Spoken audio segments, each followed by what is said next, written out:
ધારાસભ્ય ચૈતર વસાવાએ એક પરિવર્તન સભા યોજી, જ્યાં તેમણે ભાજપ અને પોલીસ બંને પર આકરા પ્રહાર કર્યા. આવો સાંભળીએ ચૈતર વસાવાએ શું કહ્યું. નમસ્કાર, હું છું ચંદ્રિકા પુત્રી નિરાલી. જય આદિવાસી.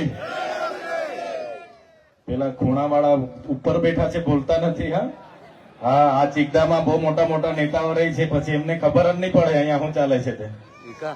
મને ડેડિયાપાડામાં આવવા નથી દેતા, એટલે એટલી બોમ્બ મારવી પડશે કે ડેડિયાપાડામાં બી ખબર પડે કે ચૈતર વસાવા અહીંયા નથી આવતા, પણ ચિકદામાં તો છે બધા. બરાબર ને? એટલે અહીંથી એટલી દૂર જોરથી બોમ્બ મારજો. ભલે મને આ લોકો ડેડિયાપાડા જવા રોકે છે, મારી સાથે પોલીસ મૂકી દીધી છે, પણ તમે અહીંથી એટલી મોટી બોમ્બ મારજો કે ડેડિયાપાડા તાલુકાના બધા જ ગામોમાં બધાને સંભળાઈ જાય. જય આદિવાસી, જય જોહાર. આમ આદમી પાર્ટી, આમ આદમી પાર્ટી, અરવિંદ કેજરીવાલ. ધન્યવાદ. વાહ ભાઈ વાહ, સરસ. તમારો આવો જ પ્રેમ અમને બધાને ગમે છે.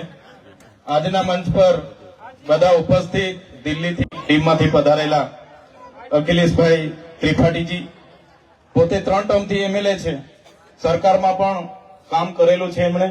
એ જ પ્રકારના મારા સાથી મિત્રો એવા આમ આદમી પાર્ટીના જિલ્લાના પ્રમુખ નિરંજનભાઈ વસાવા, સાથે અહીં મંચસ્થ ડોક્ટર દયારામભાઈ વસાવા, એડવોકેટ હરિસિંહભાઈ વસાવા, ઉપપ્રમુખ એવા દેવેન્દ્રભાઈ વસાવા, સાથે મહામંત્રી શ્રી અર્જુનભાઈ, સાથે મુસ્લિમ સમાજના અગ્રણી એવા ઇમ્તિયાઝભાઈ, સાથે ઉપપ્રમુખ એવા શૈલેન્દ્રભાઈ, જગદીશભાઈ, પ્રમુખ એવા ગિરધરભાઈ, મહિલા પ્રમુખ એવા વિદ્યાબેન, જિલ્લા પંચાયતના સદસ્ય એવા શકુંતલાજી, વર્ષાજી, અને ખૂબ મોટી સંખ્યામાં અહીં ઉપસ્થિત થયેલા તમામ વડીલો, યુવાનો, માતા બહેનો, મંચસ્થ ઉપસ્થિત તમામ પંચાયતના સરપંચશ્રીઓ.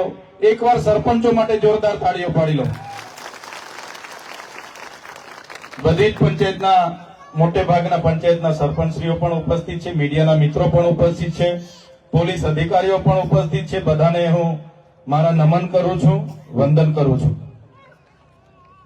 સાથીઓ, અહીંયા બેઠા બેઠા અમે સાંભળતા હતા અને મીડિયામાં પણ જોયું હતું, સાંસદશ્રીએ જે પ્રકારની નિમ્ન કક્ષાની ભાષાનો ઉપયોગ મારા માટે કર્યો છે, ત્યારે આ મારું અપમાન નથી, પણ જે જનતાએ 1 લાખથી પણ વધારે મત આપીને મને ધારાસભ્ય બનાવ્યો છે અને ધારાસભ્ય તરીકે મારું અપમાન એ કરે છે, પણ આ મારું અપમાન નથી.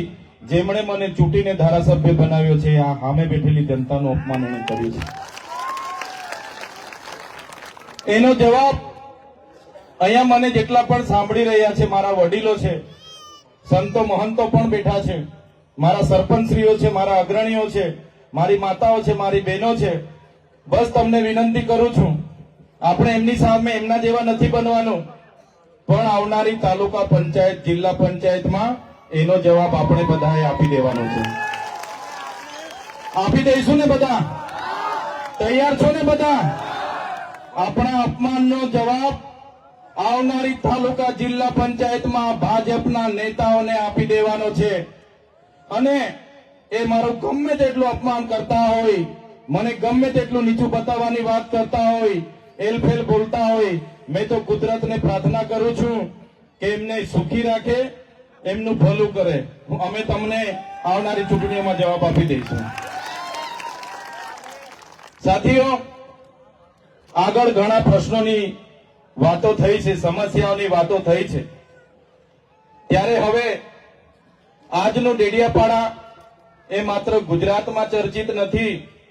તમારા બધાના આશીર્વાદથી આટલી નાની ઉંમરમાં મને ધારાસભ્ય બનવાનો તક મળી છે. 35-34 વર્ષની ઉંમરમાં તમે મને ધારાસભ્ય બનાવ્યો, અને ધારાસભ્ય બનાવ્યા બાદ તમારા બધાના આશીર્વાદથી, તમારા સહકારથી માત્ર મેં ડેડિયાપાડા, સાગબારા કે ચિકદાના લોકો માટે નથી, પણ આખા ગુજરાતના લોકો માટે અવાજ ઉઠાવું છું. ત્યારે આજે ડેડિયાપાડા એ આખા ગુજરાત અને દેશમાં ડેડિયાપાડાને લોકો જાણી ગયા છે. તમારો બધાનો એટલો બધો પાવર છે, તમારી બધાની એટલી બધી તાકાત છે કે આજે દેશના વડાપ્રધાનને ચૈતર વસાવાને ડરાવવા માટે ડેડિયાપાડામાં આવવું પડે છે. ડેડિયાપાડામાં